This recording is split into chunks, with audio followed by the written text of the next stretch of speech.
नमस्कार विद्यार्थियों, मैं सुधा व्यास टीजीटी हिंदी आज कक्षा 7वीं के एक नए पाठ के साथ उपस्थित हूँ। पाठ का नाम है नीलकंठ और लेखिका है महादेवी वर्मा। लेखिका महादेवी वर्मा जीव जंतुओं से बहुत अधिक प्रेम करती थी और उसी लगाव को इस पाठ में दर्शाया गया है। यह एक रेखा चित्र है। रेखा चित्र उसे कहते हैं जिसमें किसी भी व्यक्ति या वस्तु के व्यवहार को, आकार को, रंग रूप को शब्दों में इस तरह बयां किया जाए कि वह हमारे सम्मुख ही उपस्थित हो जाए। तो चलिए पढ़ते हैं पाठ पर। नीलकंठ। उस दिन एक अतिथि को स्टेशन पहुंचाकर मैं लौट ही रही थी कि चिड़ियों और खरगोशों की दुकान का ध्यान आ गया और मैंने ड्राइवर को उसी ओर चलने का आदेश दिया। लेखिका यहाँ पर अपने किसी मेहमान को छोड़कर वापस लौट रही थी और उसे उस दुकान का ध्यान आया जहां से वह पशु पक्षियों को खरीदती थी। बड़े मियाँ चिड़िया वाले की दुकान के निकट पहुंचते ही उन्होंने सड़क पर आकर ड्राइवर को रुकने का संकेत दिया। मेरे कोई प्रश्न करने के पहले ही उन्होंने कहना आरंभ किया, सलाम गुरुजी। पिछली बार आने पर आपने मोर के बच्चों के लिए पूछा था। शंकरगढ़ से एक चिड़ी मार 2 मोर के बच्चे पकड़कर लाया है। एक मोर है, एक मोरनी। आप पाल लें। मोर के पंजों से दवा बनती है, सो ऐसे ही लोग खरीदने आए थे। आखिर मेरे सीने में भी तो इंसान का दिल है। मारने के लिए ऐसी मासूम चिड़ियों को कैसे दे दूं? टालने के लिए मैंने कह दिया, गुरुजी ने मंगवाए हैं। वैसे यह कमबख्त रोजगार ही खराब है। बस पकड़ो पकड़ो मारो। इसमें यह बताया गया है कि लेखिका जब बड़े मियाँ चिड़िया वाले के यहाँ पहुंची तो वो कुछ पूछती उससे पहले ही जो बड़े मियाँ थे उन्होंने कहना शुरू कर दिया कि मोर के 2 बच्चे हैं, एक मोर है, एक मोरनी है। आप उनको ले लें और उनको पाल लें। और मोर के पंजों से दवा बनती है। तो बहुत सारे ऐसे लोग भी आए थे खरीदने के लिए, लेकिन यदि मोर के पंजों से दवा बन रही है तो उसके लिए मोर को मारना पड़ेगा। लेकिन उन्होंने कहा कि भाई मैं भी तो एक इंसान हूं, इसलिए मैंने किसी भी ऐसे इंसान को ये जो मोर है, मोरनी है, वह नहीं बेचे। और कह दिया कि भाई गुरुजी ने मंगवाए हैं। यहाँ पे गुरुजी लेखिका है। बड़े मियाँ के भाषण की तूफान मेल के लिए कोई निश्चित स्टेशन नहीं है। सुनने वाला थक कर जहां रोक दे वही स्टेशन मान लिया जाता है। इस तथ्य से परिचित होने के कारण ही मैंने बीच में उन्हें रोककर पूछा, मोर के बच्चे है कहाँ? बड़े मियाँ के हाथ के संकेत का अनुसरण करते हुए मेरी दृष्टि एक तार के छोटे से पिंजरे तक पहुंची जिसमें तीतरों के समान 2 बच्चे बैठे थे। पिंजरा इतना संकीर्ण था कि वे पक्षी शावक जाली के गोल फ्रेम में किसी जड़े चित्र की तरह लग रहे थे। अब जो बड़े मियाँ थे वो एक बार यदि बोलना शुरू हो जाते थे वो चुप ही नहीं होते थे। लेखिका इस बात को भली भांति जानती थी, तो इसीलिए उन्होंने उनका बोलना रोक कर बीच में ही पूछा कि भाई मोर के बच्चे कहाँ हैं। और जहां उन्होंने इशारा किया वो वहां पर चली गई। उन्होंने देखा कि वो जो पक्षी शावक यानी कि जो मोर के जो बच्चे थे, मोर और मोरनी, वो एक पिंजरे में थे और बिल्कुल पिंजरा बहुत छोटा था। तो इसलिए वो उसमें एकदम पूरे हम कह सकते हैं फिट आ रहे थे। तो ऐसा लग रहा था कि मानो कोई चित्र है। मेरे निरीक्षण के साथ साथ बड़े मियाँ की भाषण मेल चली जा रही थी। ईमान कसम गुरुजी, चिड़िया मार ने मुझसे इस मोर के जोड़े के नगद 30 रुपए लिए हैं। 12 कहा। भाई जरा सोच लो, अभी इनमें मोर की कोई खासियत भी है कि तू इतनी बड़ी कीमत ही मांगने चला है? पर वह मुंजी क्यों सुनने लगा। आपका ख्याल करके अस्ता पस्ता कर देना ही पड़ा। अब आप जो मुनासिब समझे। अस्तु 30 चिड़ी मार के नाम के और 5 बड़े मियाँ के ईमान के देकर जब मैंने वो छोटा पिंजरा कार में रखा, तब मानो वह जाली के चौखटे का चित्र जीवित हो गया। दोनों पक्षी शावकों के छटपटाने से लगता था मानो पिंजरा ही सजीव और उड़ने योग्य हो गया है। अब यहाँ पर चिड़ी मार ने बताया कि मैंने इस मोर और मोरनी के जो बच्चे हैं इसके मैंने 30 रुपए दिए हैं और जो बेचने आया था, मैंने उससे बार बार कहा कि तू भाई इतनी बड़ी कीमत ले रहा है, वास्तव में ये मोर या मोरनी के बच्चे ही है, इनमें ऐसी क्या खासियत है जो तू इतनी बड़ी कीमत मांग रहा है। लेकिन वह मुंजी मुंजी है कि कंजूस, यहाँ पर जिसने बेचे थे उसे कंजूस कह रहा है, वो जो हमारे बड़े मियाँ है वो। अब कह रहे हैं कि लेकिन आपका ख्याल आते ही, आपका कौन, लेखिका का ख्याल आते ही उसने 30 रुपए उस चिड़ी मार को दे ही दिए।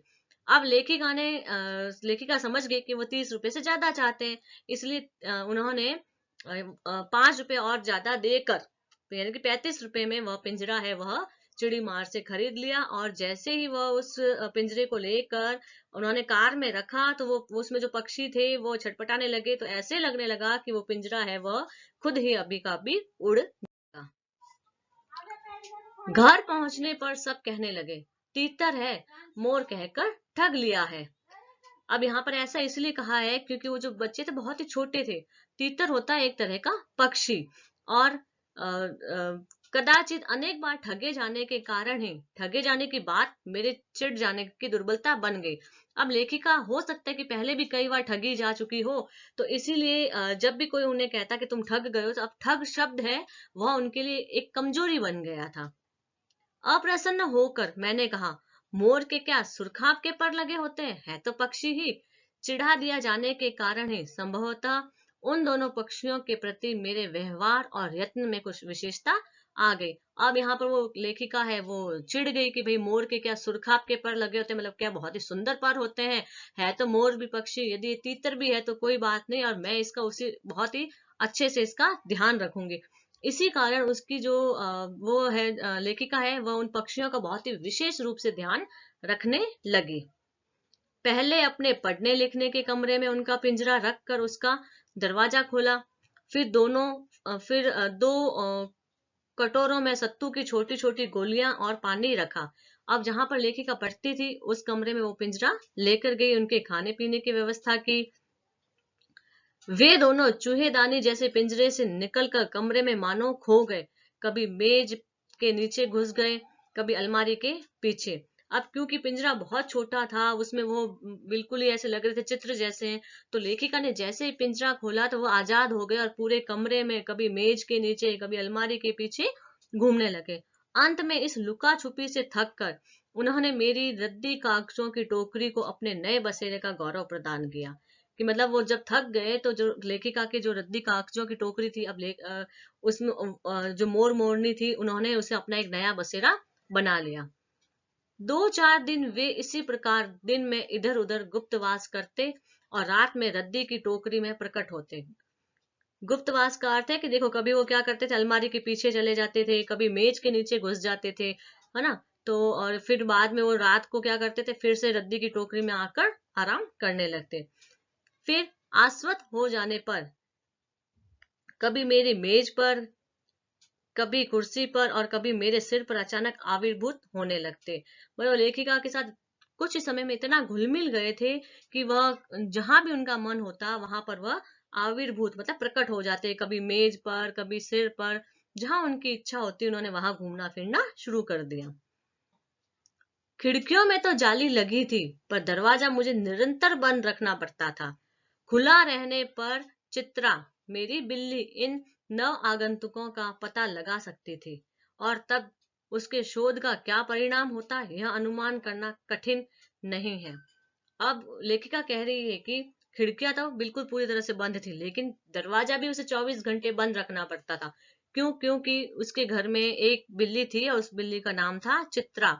तो यदि उस चित्रा नामक बिल्ली को यदि पता चल जाता कि ये जो नव आगंतुक है, जो नए मेहमान आए हैं घर में, वो लेखिका के कमरे में ही रह रहे हैं, तो इसका क्या परिणाम होता यह हम सब जानते हैं। वैसे वह चूहों पर भी आक्रमण नहीं करते, परंतु यहाँ तो दो सर्वथा अपरिचित पक्षियों की अनधिकार चेष्टा का प्रश्न था। क्योंकि यहाँ पर ये लेखिका कहनी चाह रही है कि वैसे तो वो जो चित्रा नामक बिल्ली थी वो कभी भी चूहों पर भी आक्रमण नहीं करती थी, लेकिन दो परिचित पक्षी उस घर में आ गए थे और वो बिल्कुल हर जगह लेखिका के साथ घूमते थे, कभी मेज पर कभी कुर्सी पर। तो यह उस बिल्ली के लिए शायद सहन करने योग्य न होता। उसके लिए दरवाजा बंद रहे और ये दोनों उसकी दृष्टि में ऐरे गहरे मेरी मेज को अपना सिंहासन बना ले। यह स्थिति चित्रा जैसी अभिमानिनी मार्जरी के लिए असह्य ही कह जाएगी।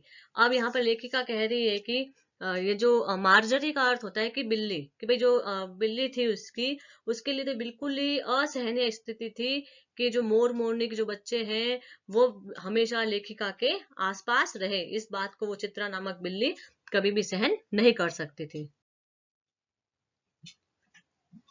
जब मेरे कमरे का कायाकल्प चिड़िया खाने के रूप में होने लगा, तब मैंने बड़ी कठिनाई से दोनों चिड़ियों को पकड़कर जाली के बड़े घर में पहुंचाया, जो मेरे जीव जंतुओं का सामान्य निवास है।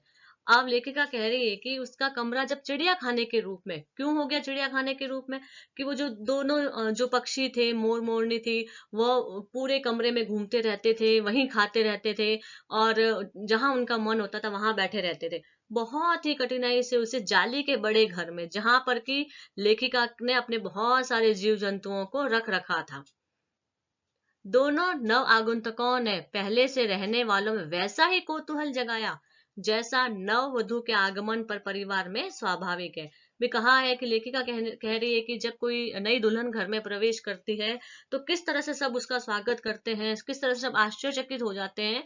तो उन दोनों ने जब उस जाली के बड़े घर में प्रवेश किया तो वहां जो पहले से जो पक्षी रह रहे थे उनमें भी वैसा ही कौतूहल जग गया। और यहाँ पर लेखिका ने अपने हर एक जीव जंतु का नाम रखा हुआ था। लक्का कबूतर नाचना छोड़ कर दौड़ पड़े और उनके चारों ओर घूम घूम कर गुटरगू की रागिनी अलापने लगे, कि भाई जो लक्का कबूतर था वह अपने ही ध्वनि में गीत गाने लगा। बड़े खरगोश सभ्य सदा सदाओं के समान क्रम से बैठकर गंभीर भाव से उनका निरीक्षण करने लगे। ऊन की गेंद जैसे छोटे खरगोश उनके चारों ओर उछल कूद करने लगे, कि भाई जैसे घर के बड़े लोग होते हैं वो एक जगह बैठ जाते हैं बिल्कुल गंभीर, तो जो बड़े खरगोश थे वो गंभीर भाव से देखने लगे, जो छोटे खरगोश थे वो बच्चों की तरह उछल कूद करने लगे। तोते मानो भली भांति देखने के लिए एक आंख बंद करके उनका परीक्षण करने लगे। उस दिन मेरे चिड़ियाघर में मानो भूचाल आ गया था। भूचाल मतलब भूकंप मच आ गया था, हलचल सी मच गई थी, क्योंकि सब है वो उस नए मोर मोरनी के आगे पीछे घूमने लग गए थे, सब उनको ही देखने लग गए थे। धीरे धीरे दोनों मोर के बच्चे बढ़ने लगे। उनका काया कल्प वैसा ही क्रमशः और रंगमय था जैसे इल्ली से तितली बनना। कि देखो पहले क्या था कि लेखिका को कह दिया कि ये तो तीतर है, लेकिन क्या हो रहा था, धीरे धीरे इल्ली कैसी होती, देखने में इतनी सुंदर नहीं होती, लेकिन जब वो तितली बन जाती है तो बहुत ही सुंदर दिखने लगती है। तो यहाँ पर भी जो मोर मोरनी थे वो जब धीरे धीरे बड़े हो रहे थे तो वो बहुत ही सुंदर दिखने लग गए थे। अब यहाँ पर उनके जो शरीर में जो परिवर्तन आए उनके बारे में बताया गया है। मोर के सिर की कलगी और सघन ऊंची तथा चमकीली हो गई थी। कलगी होता है सिर के ऊपर जो मोर के मुकुट कह सकते हैं हम उसे, कलगी का अर्थ होता है कि मुकुट। वह चमकीला हो गया था और ऊंचा हो गया था। चोंच अधिक बंकिम और पैनी हो गई थी। बंकिम यानी कि जो नुकीली या तीखी हो गई थी, उनकी जो चोंच थी मोर की वो तीखी हो गई थी, टेढ़ी हो गई थी। बंकिम का अर्थ होता है कि टेढ़ी होना और पैनी का अर्थ होता है कि तीखी हो गई थी। गोल आंखों में इंद्रनी की नीलाभ द्युति झलकने लगी थी। इंद्रनी का अर्थ होता है नीलम, जो रत्न होता है जो नीले रंग का होता है, तो उसकी आंखें कैसी हो गई थी, बिल्कुल नीले रंग की उसकी जो आंखें वो हो गई थी। और द्युति मतलब चमक रही थी, नीले रंग की आंखें उसकी बिल्कुल चमक रही थी। लंबी नील हरित ग्रीवा की हर भंगिमा में धूप छाही तरंगे उठने लगी थी। उसकी जो ग्रीवा यानी कि गर्दन, गर्दन कैसी थी, लंबी हो रही थी, नीले और हरे रंग का जो मिक्स कलर है वो उसकी गर्दन पर झलकने लगा था। दक्षिण वाम दोनों पंखों में स्लेटी और सफेद आलेखन स्पष्ट होने लगे थे। वाम का अर्थ होता है उत्तर, मतलब उसके जो दक्षिण की तरफ के, उसके जो उत्तर की तरफ के जो पंख थे, उन पंखों में स्लेटी और सफेद रंग के चित्र है वो बिल्कुल स्पष्ट रूप से दिखने लगे थे। आलेखन का अर्थ होता है चित्र। पूंछ लंबी हुई और उसके पंखों पर चंद्रिकाओं के इंद्रधनुषी रंग उद्दीप्त हो उठे। मोर के पंख देखते हैं हम कितने सुंदर होते हैं, और चंद्रिकाओं की चंद्रमा की भांति उसमें अलग अलग जैसे वो रंग है, इंद्रधनुष के जो 7 रंग होते हैं उनकी तरह उसके जो पंख है वो चमक उठे। उद्दीप्त मतलब चमक उठे। रंग रहित पैरों को गर्वीली गति ने एक नई गरिमा से रंजित कर दिया। अब हम सभी जानते हैं कि जो मोर के जो पांव होते हैं वो बिल्कुल भद्दे होते हैं, कहते हैं कि वो बिल्कुल अच्छे होते हैं, कोई भी अच्छे नहीं होते हैं, उनमें कोई भी रंग नहीं होता है। लेकिन उसकी जो गर्वीली जो चाल थी मोर की, जब वो चलता था तो क्या होता था कि उसकी पैरों को गर्वीली गति ने एक नई गरिमा से रंजित कर दिया था, कि भर दिया था, बिल्कुल उनमें एक उत्साह सा भर दिया था। उसका गर्दन ऊंची कर देखना, विशेष भंगिमा के साथ उसे नीची कर दाना चुगना, पानी पीना, टेढ़ी कर शब्द सुनना आदि क्रियाओं में जो सुकुमारता और सौंदर्य था, उसका अनुभव देख कर ही किया जा सकता है, गति का चित्र नहीं आका जा सकता। अब यहाँ पर लेखिका ने उसके हर एक गतिविधि के बारे में बताया है कि उसकी हर एक गतिविधि बहुत ही अच्छी थी। मोरनी का विकास मोर के समान चमत्कारिक तो नहीं हुआ, परंतु अपनी लंबी धूप छाई गर्दन, हवा में चंचल कलगी, पंखों की श्याम श्वेत पत्र लेखा, मंथर गति आदि से वह भी मोर के उपयुक्त सहचारिणी होने का प्रमाण देने लगे। अब मोर, क्योंकि हम जानते हैं कि मोर बहुत सुंदर होता है और जो मोरनी है उसकी अपेक्षा में कम सुंदर होती है, लेकिन फिर भी उसने वो हमेशा मोर की उपयुक्त सहचारिणी, मतलब बिल्कुल एकदम परफेक्ट, हम कह सकते हैं कि सहचारिणी मतलब साथ में रहने वाली होने का उसने प्रमाण दिया, यानी कि वो हमेशा मोर के साथ ही रहती थी। नीलाभ ग्रीवा के कारण मोर का नाम रखा गया नीलकंठ। नीलाभ ग्रीवा यानी गर्दन, नीलाभ यानी नीले रंग की, नीले रंग की गर्दन होने के कारण ही मोर का नाम रखा नीलकंठ, नीला है कंठ जिसका, और उसकी छाया के समान साथ रहने के कारण मोरनी का नाम हुआ राधा। तो इस तरह मोर का नाम रखा गया नीलकंठ और मोरनी का नाम रखा गया राधा, और कारण भी बताया गया है कि क्यों, कि मोर की गर्दन नीली थी इसलिए नीलकंठ नाम रखा, और जो मोरनी थी वो हमेशा उसके साथ रहती थी इसलिए उसका नाम राधा रखा गया। मुझे स्वयं ज्ञात ही नहीं कि कब नीलकंठ ने अपने आप को चिड़ियाघर के निवासी जंतुओं का सेनापति और संरक्षक नियुक्त कर दिया। सवेरे से ही वह सब खरगोश, कबूतर आदि की सेना एकत्र कर उस और ले जाता जहां दाना दिया जाता है, और घूम घूम कर मानो सबकी रखवाली करता रहता। किसी ने कुछ गड़बड़ की और वह अपने तीखे चंचू प्रहार से उसे दंड देने दौड़ा, कि बिल्कुल वो लेखिका कह रही कि उसे पता ही नहीं चला कब वो सर्वे सर्वा बन गया और सबका ध्यान भी रखता, लेकिन यदि कोई गलती भी करता तो वो अपने तीखे चंचू, चंचू का अर्थ है चोंच, तो अपनी चोंच से वो उस जीव जंतु के ऊपर प्रहार भी करता जो यदि थोड़ी बहुत भी गड़बड़ करता। खरगोश के छोटे बच्चों को वह चोंच से उनके कान पकड़कर ऊपर उठा लेता, और जब तक वे आर्त क्रंदन न करने लगते उन्हें अधर में लटकाए रखता। आर्त क्रंदन का अर्थ है कि बहुत ही दर्द भरी आवाज में जब तक वह रोने लगते खरगोश के छोटे छोटे बच्चे, तब तक वह उन्हें अधर मतलब बीच में ही लटकाए रखता। कभी कभी उसकी पैनी चोंच से खरगोश के बच्चों का कर्ण भेद संस्कार भी हो जाता, और कभी कभी वो इतना तेज पकड़ लेता उनके कान को कि उनके कान में छेद भी हो जाता। कर्ण भेद संस्कार मतलब कान में छेद हो जाता था, पर वे कभी उसे क्रोधित होने का अवसर न देते। इस पर भी जो छोटे छोटे बच्चे थे खरगोश के, वो कभी भी क्रोधित नहीं होते थे। दंड विधान के समान ही उन जीव जंतुओं के प्रति उसका प्रेम भी असाधारण था। यहाँ पर लेखिका कह रही कि यदि वो उन्हें दंड देता था तो उनसे वो प्रेम भी उतना ही करता था। अब प्रेम के बारे में क्या बताया कि प्राय वह मिट्टी में पंख फैलाकर बैठ जाता और वे सब उसकी लंबी पूंछ और सघन पंखों में छुआ छुअल सा खेल खेलते, कि मतलब वो अपने पंख फैला लेता और जितने भी जीव जंतु थे, छोटे छोटे खरगोश थे, वो सब उसके पंखों की छांव में ही खेलने के लिए आतुर रहते थे और हमेशा खेलते भी रहते थे। ऐसी ही किसी स्थिति में एक सांप जाली घर के भीतर पहुंच गया। सब जीव जंतु भागकर इधर उधर छिप गए, केवल एक शिशु खरगोश सांप की पकड़ में गया। निगलने के प्रयास में सांप ने उसका आधा पिछला शरीर तो मुंह में दबा रखा था, शेष आधा जो बाहर था उससे ची ची का स्वर भी इतना तीव्र नहीं निकल सकता था कि किसी को स्पष्ट सुनाई दे सके। नीलकंठ दूर ऊपर झूले में सो रहा था। उसी के चौकन्ने कानों ने उस मंद स्वर की व्यथा पहचानी और वह पूंछ पंख समेटकर सर से एक झपट्टे में नीचे आ गया। संभवतः अपनी सहज चेतना से ही उसने समझ लिया होगा कि सांप के फन पर चोंच मारने से खरगोश भी घायल हो सकता है। अब यहाँ पर एक दिन की घटना का वर्णन किया गया है, और नीलकंठ हमेशा चौकन्ना रहता था, तो उसने तुरंत देखा भाई खरगोश का छोटा सा बच्चा है सांप ने उसको पकड़ लिया है। अब उसने कहा कि यदि मैं सांप के फन पर चोंच मारूंगा तो वो खरगोश भी घायल हो सकता है। तो उसने क्या किया कि उसने सांप को फन के पास पंजों से दबाया और फिर चोंच से इतने प्रहार किए कि वह अधमरा हो गया।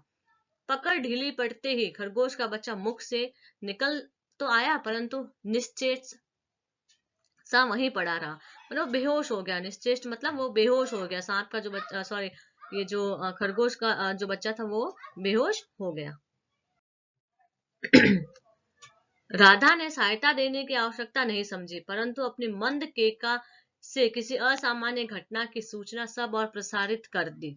मंद केका मतलब अपनी धीमी आवाज, मंद केका मतलब धीमी, केका यानी मोर और मोरनी की जो आवाज होती है उसे केका कहा जाता है।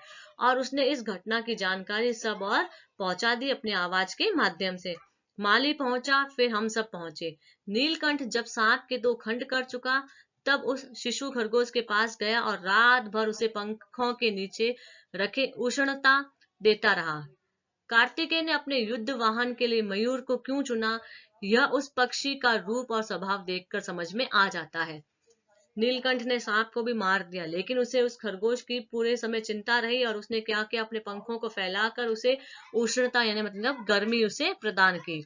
फिर लेखिका कह रही कि अब समझ में आया कि कार्तिकेय भगवान जो कि शिव के पुत्र है, भगवान शिव के पुत्र हैं, उन्होंने मोर को क्यों चुना। ये इस घटना को देखकर पता चलता है कि वह चौकन्ना है और सदैव अपने जो आसपास रहने वाले, उसके साथ रहने वाले, उनकी रक्षा के लिए तैयार रहता है।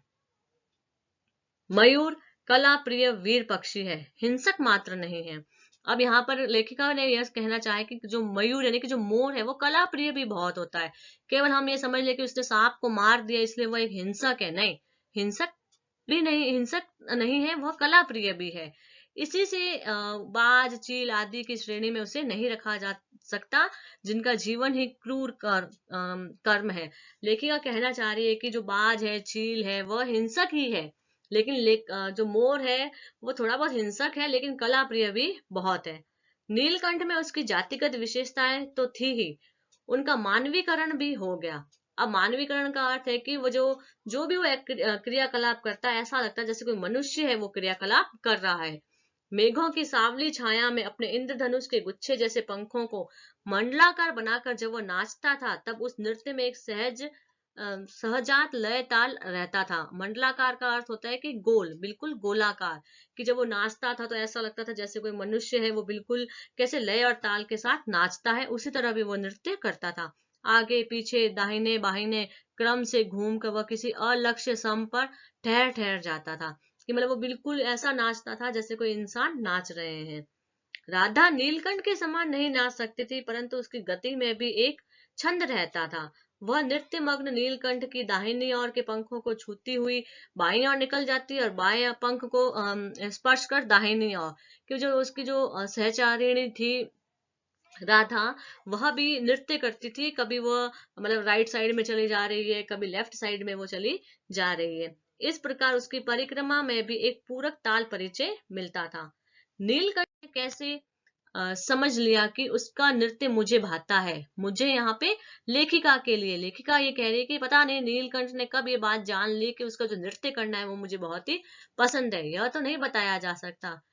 परंतु अचानक एक दिन वह मेरे जाली घर के पास पहुंचते ही अपने झूले से नीचे उतर कर नीचे आया और पंखों का सतरंगी मंडलाकार छाता तान कर नृत्य की भंगिमा में खड़ा हो गया। अब लेखिका ने कहा कि लेखिका यहाँ पे घटना बता रही है कि भाई किस तरह से मोर ने ये जान लिया कि उसका नृत्य करना उसे अच्छा लगता है। जब भी वो जाली घर के पास जाती वो बाहर निकल आता और गोलाकार एक अपने पंखों को फैला लेता था और नृत्य करने लगता था। तब से यह नृत्य भंगिमा नित्य का क्रम बन गई। ये अब रूटीन बन चुका था उसका, कि लेखिका को देखते ही उसका ये रूटीन बन गया था। प्राय मेरे साथ कोई ना कोई देशी विदेशी अतिथि भी पहुंच जाता था और नीलकंठ की मुद्रा को अपने प्रति सम्मान पूर्वक समझकर विस्मय अभिभूत हो जाता। अब लेखिका कह रही कि लेखिका के साथ में हर समय उसके यहाँ कोई ना कोई मेहमान आते रहते थे, देशी विदेशी मेहमान आते रहते थे। लेखिका के साथ जब वे जाली घर जाते तो मोर है वो तो लेखिका को देखकर अपने पंखों को फैला लेता था, लेकिन वो जो अतिथि है वो समझते थे कि भाई ये हमारा सम्मान कर रहा है, हमें रेस्पेक्ट दे रहा है, तो वे आश्चर्यचकित हो जाते थे, है ना, विस्मयाभिभूत मतलब आश्चर्यचकित हो जाते थे। कई विदेशी महिलाओं ने उसे परफेक्ट जेंटलमैन की उपाधि दे डाली थी कि भाई जेंटलमैन के सभ्य पुरुष कौन होते हैं जो सबका सम्मान करें। तो वो जो महिलाएं थी उन्हें लगता था कि ये हमारे सम्मान में खड़ा हो रहा है, पंखों को फैला रहा है, तो उन्होंने उसे परफेक्ट जेंटलमैन की उपाधि दे दी थी। जिस नुकीली पैनी चोंच से वो भयंकर विषधर को खंड खंड खंड कर सकता था, उसी से मेरी हथेली पर भुने चने ऐसी कोमलता से होले होले उठाकर खाता था कि हंसी भी आती थी और विस्मय भी होता था। लेखिका कह रही कि उसकी चोंच बहुत तीखी थी, जिससे कि उसने सांप के विषधर यानी सांप के टुकड़े कर दिए थे। और उसी नुकीली चोंच से जब वो हथेली पर रखे हुए चने उठाता तो बिल्कुल हौले से कि कहीं लेखिका को चोट ना पहुंच जाए। तो और लेखिका को हंसी भी आती थी और विस्मय भी होता था कि जो जीव जंतु है उनमें भी इतना हम कह सकते हैं कि संवेदनशील होते हैं, वो उन्हें भी सब कुछ ज्ञात होता है कि किसके साथ कैसा व्यवहार करना है। फलों के वृक्षों से अधिक उसे पुष्पित और पल्लवित वृक्ष भाते थे। वसंत में जब आम के वृक्ष सुनहली मंजरियों से लद जाते, अशोक नए पल्लवों से ढक जाता, तब जाली घर में वह इतना अस्थिर होता कि उसे बाहर छोड़ देना पड़ता। अशोक एक वृक्ष है, तो मतलब जो मोर था उसे फल अच्छे नहीं लगते थे, उसे नए नए पत्ते अच्छे लगते थे। आम के पेड़ों पर जब मंजरियां आ जाती थी वह उसे बहुत पसंद आती थी और वह पिंजरे में फिर रहना ही नहीं चाहता था और बाहर निकालना ही पड़ता। नीलकंठ और राधा की सबसे प्रिय वस्तु तो वर्षा ही थी, प्रिय ऋतु तो वर्षा ही थी। मेघों के उमड़ आने से पहले ही वे हवा में उसकी सहज आहट पा लेते थे और तब उनकी मंद केका की गूंज अनुगूंज तीव्र से तीव्रतर होती हुई मानो बूंदों के उतरने के लिए सोपान पंक्ति बनने लगती। हम जानते हैं मोर है उनका सबसे जो प्रिय ऋतु है वह वर्षा ऋतु है। उन्हें पहले से ही पता चल जाता है, बहुत तेज आवाज करने लगते हैं वो, और ऐसा लगता था कि वो पंक्तियों के उतरने के लिए सीढ़ियां बना रहे हैं। सोपान पंक्ति मतलब सीढ़ियां बना रहे हैं।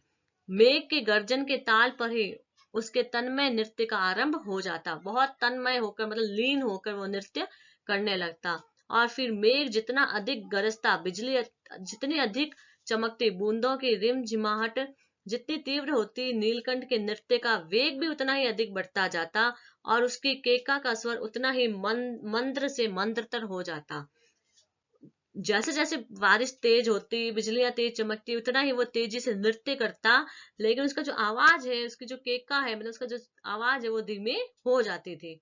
वर्षा के थम जाने पर वह दाहिने पंजे पर दाहिना पंख और बाएं पर बायां पंख फैलाकर सुखाता। कभी कभी वे दोनों एक दूसरे के पंखों से टपकने वाली बूंदों को चोंच से पी पी कर पंखों का गीलापन दूर करते। इस आनंद उत्सव की रागिनी में बेमेल स्वर कैसे बज उठा, यह भी एक करुण कथा है। अब लेखिका कह रही कि दोनों है मोर मोरनी बहुत ही हंसी खुशी से रह रहे थे और बहुत ही आनंद से रह रहे थे, और उनके जिस आनंद की जो बेला थी उसमें बेमेल स्वर कैसे बज उठा, मतलब कौन सा ऐसे बेमेल जो बेजोड़ जो स्वर है उनके जीवन में आ गया, यह भी एक बहुत ही करुण कथा है। एक दिन मुझे किसी कार्य से नखास कोने से निकलना पड़ा। नखास कोना कि जहां पर वही पशु पक्षियों को रखा जाता है, और बड़े मियाँ ने पहले के समान कार को रोक लिया। इस बार किसी पिंजरे की ओर नहीं देखूंगी, यह संकल्प करके मैंने बड़े मियाँ की विरल दाढ़ी और सफेद डोरे से कान में बंदी ऐनक को ही अपने ध्यान का केंद्र बनाया। लेखिका ने इस बार सोच लिया था कि चाहे मुझे चिड़ी, ये जो हमारे बड़े मियाँ हैं इनके यहाँ मैं जा रही हूँ, लेकिन कोई भी पक्षी नहीं खरीदूंगी। पर बड़े मियाँ के पैरों के पास जो मोरनी पड़ी थी उसे अनदेखा करना कठिन हो रहा था उसके लिए। कि जब लेखिका वहां पहुंची दुकान में तो उसने सोचा कि नहीं, इस बार मैं कोई पक्षी नहीं खरीदूंगी, लेकिन देखा कि एक मोरनी थी और उस मोरनी को अनदेखा करना उसके लिए बिल्कुल कठिन हो गया था। मोरनी राधा के समान ही थी, उसके मूंज से बंधे दोनों पंजों की अंगुलियां टूटकर इस प्रकार एकत्र हो गई थी कि वह खड़ी भी नहीं हो सकती थी। मूंज होता है धागा, है ना, घास से बना हुआ जो धागा होता है। बड़े मियाँ की भाषण में फिर दौड़ने लगी, देखिए गुरुजी, कमबख्त चिड़ी मार ने बेचारी का क्या हाल कर किया है। ऐसे कभी चिड़िया पकड़ी जाती है, आप ना आई होती तो मैं उसी के सिर पर इसे पटक देता, पर आपसे भी यह अधमरी मोरनी ले जाने को कैसे कह दूं। सारांश यह है कि 7 रुपए देकर मैं उसे अगली सीट पर रखवा कर घर ले आई, और एक बार फिर मेरे पढ़ने लिखने का कमरा अस्पताल बना। पंजों की मरहम पट्टी और देखभाल करने पर वह महीने भर में अच्छी हो गई। अब लेखिका थी, न चाहते हुए भी वह उस मोरनी को घर ले आई, क्योंकि लेखिका बहुत भावुक थी। उसने देखा कि उसके पंजे हैं वो घायल अवस्था में हैं, तो वह उसे घर ले आई, उसकी मरहम पट्टी की और 1 महीने में वो बिल्कुल ठीक हो गई। अंगुलियां वैसी ही टेढ़ी मेढ़ी रही, परंतु वह ठूंठ जैसे पंजों पर डगमगाती हुई चलने लगी। तब उसे जालीगढ़ में पहुंचाया गया और उसका नाम रखा गया कुब्जा। जो दूसरी मोरनी लेखिका लेकर आई थी, लेखिका ने उसका नाम कुब्जा रखा, क्योंकि उसके जो पैर थे वो बिल्कुल टेढ़े मेढ़े थे। नाम के अनुरूप वह स्वभाव से ही कुब्जा प्रमाणित हुई। जैसा नाम था वैसी वह सिद्ध हुई। कुब्जा अर्थ होता है मतलब जो मन टेढ़ा मेढ़ा होता, मतलब वो मन से भी बहुत टेढ़ी मेढ़ी थी, बुरी कह सकते हैं हम एक तरह से। अब तक नीलकंठ और राधा साथ रहते थे, अब कुब्जा उन्हें साथ देखते ही मारने दौड़ती। चोंच से मार मार कर उसने राधा की कलगी नोच डाली, पंख नोच डाले। कठिनाई यह थी कि नीलकंठ उससे दूर भागता था और वह उसके साथ रहना चाहती थी। कि मतलब जो नीलकंठ था और जो राधा थी, वह उस कुब्जा से बहुत परेशान हो गए थे। न किसी जीव जंतु से उसकी मित्रता थी, न वह किसी को नीलकंठ के समीप आने देना चाहती थी। उसी बीच राधा ने 2 अंडे दिए, जिनको वो पंखों में छुपाए बैठी थी। पता चलते ही कुब्जा ने चोंच मार मार कर राधा को ढकेल दिया और फिर अंडे फोड़कर ठूंठ जैसे पांवों से सब और छितरा दिए। अब देखो, जैसा नाम था वैसा ही उसका काम था। उसने क्या किया कि उसके अंडों को भी उसने तोड़ दिया। इस कलह कोलाहल से और उससे भी अधिक राधा की दूरी से बेचारे नीलकंठ की प्रसन्नता का अंत हो गया। नीलकंठ था वह धीरे धीरे दुखी रहने लगा, क्योंकि कुब्जा ने उसे बहुत परेशान कर दिया। वह उसे किसी से बात नहीं करने देती थी, राधा के साथ भी नहीं रहने देती थी। कई बार वह जाली घर से निकल भागा। एक बार कई दिन तक भूखा प्यासा आम की शाखाओं में छिपा बैठा रहा, जहां से बहुत पुचकार कर मैंने उतारा। एक बार मेरे खिड़की के शेड पर छिपा रहा। अब क्योंकि कुब्जा से बहुत परेशान था, तो वह इधर उधर उससे बचने की कोशिश करता रहता था। मेरे दाना देने जाने पर वह सदा की भांति पंखों को मंडलाकार बनाकर खड़ा हो जाता था, पर उसकी चाल में थकावट और आंखों में शून्यता रहती थी। मतलब हुआ था, दुखी था, उसमें उसके चेहरे पर पहले जैसी चमक नहीं थी, चाल में भी बहुत थकावट थी। अपनी अनुभवहीनता के कारण ही मैं आशा करती रही कि थोड़े दिन बाद सब में मेल हो जाएगा। अब लेखिका ने यहाँ पे उसे अपने आप को अनुभवहीन कहा है। वो अपने आप को अनुभवहीन इसलिए कहा है कि उसे वो कह रही कि मुझे पता ही नहीं चला कि वास्तव में क्या हो रहा है। उससे तो ये लगा कि सब कुछ ठीक हो जाएगा, सब आपस में अच्छे से रहने लगेंगे।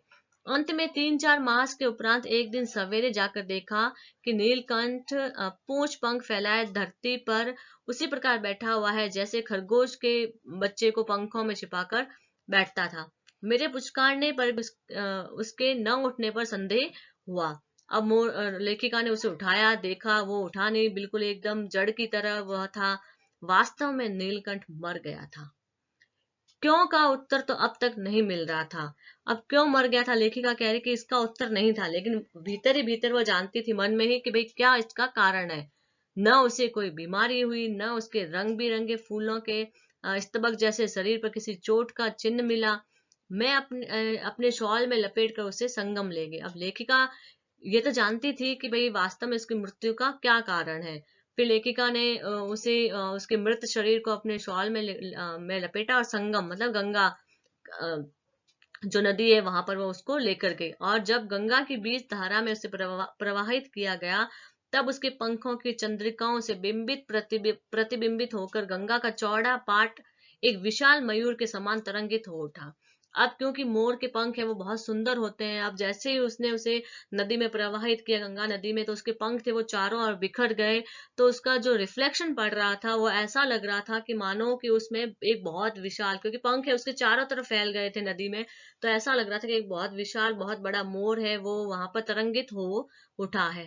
नीलकंठ के न रहने पर राधा तो निश्चेष्ट सी कई दिन तक कोने में बैठी रही। वह कई बार भाग कर लौट आया था, अतः वह प्रतीक्षा के भाव से द्वार पर दृष्टि लगाए रहते। क्योंकि जो मोर था, पहले नीलकंठ पहले भी कई बार भाग चुका था लेकिन वापस आ गया था, तो जो राधा थी उसे लगता था कि वह वापस आ जाएगा। पर कुब्जा ने कोलाहल के साथ ढूंढ खोज आरंभ की। लेकिन कुब्जा है वो चिल्लाती रहती थी, शोर मचाती रहती थी और उसे नीलकंठ को वो ढूंढती रहती थी। और जो राधा थी वो चुपचाप यही सोचती थी कि भाई वो आ ही जाएगा वापस। खोज के क्रम में वह प्राय जाली का दरवाजा खुलते ही बाहर निकल आती और आम, अशोक, कचनार आदि की शाखाओं में नीलकंठ को ढूंढती रहती। एक दिन आम से उतरी ही थी कि कजली कजली जो अल्सेशियन कुत्ते सामने पड़ गई। जैसा कि लेखिका के जो जालीघर था, बहुत सारे जानवर थे वहां पे, तो वहां पर एक उसने बहुत सारे जीव जंतुओं का रख रखा था, तो उसमें अल्सेशियन डॉग्स भी उसने रख रखे थे और उसका नाम कजली था। वह उसके सामने पड़ गई। स्वभाव के अनुसार उसने कजली पर भी चोंच से प्रहार किया, क्योंकि कुब्जा का स्वभाव था ही ऐसा बुरा स्वभाव। तो उसने उस जो डॉगी थी, जो कुतिया थी, उसके ऊपर भी उसने प्रहार किया। तो इसका क्या परिणाम निकला कि कजली के 2 दांत उसकी गर्दन पर लग गए। इस बार उसका कलह कोलाहल और द्वेष प्रेम भरा जीवन बचाया ना जा सका। अब क्योंकि हम जानते हैं कि जो कुत्ते होते हैं वो किस तरह से जब तक हम उन्हें ना छेड़े तब तक तो ठीक है, लेकिन जैसे ही छेड़ा तो वह किसी को छोड़ते नहीं है। तो यहाँ पर भी ऐसा ही हुआ कि उन्होंने उसको जो कुब्जा थी उसको मार दिया, उसको बचाया ना जा सका। परंतु इन 3 पक्षियों ने मुझे पक्षी प्रकृति की विभिन्नता का जो परिचय दिया है वह मेरे लिए विशेष महत्व रखता है। अब 3 पक्षी कौन थे? पहला था नीलकंठ, दूसरी थी राधा और तीसरी थी कुब्जा। तो इसमें लेखिका कह रही कि उससे जो पक्षियों की जो व्यवहार होता है, पक्षियों का जो बिहेवियर होता है, वो एक जैसा नहीं होता, उसमें भी विभिन्नता पाई जाती है। यह बात उसे भली भांति पता चल चुकी थी। मनुष्यों में ही विभिन्नता नहीं पाई जाती, पशु पक्षियों का व्यवहार है वो भी विभिन्न होता है, यह बात उसे पता चल चुकी थी। और राधा प्रतीक्षा में ही दुकेली हो रही थी, मतलब बहुत दुखी रहती थी, वह दिन रात उसकी प्रतीक्षा करती रहती थी।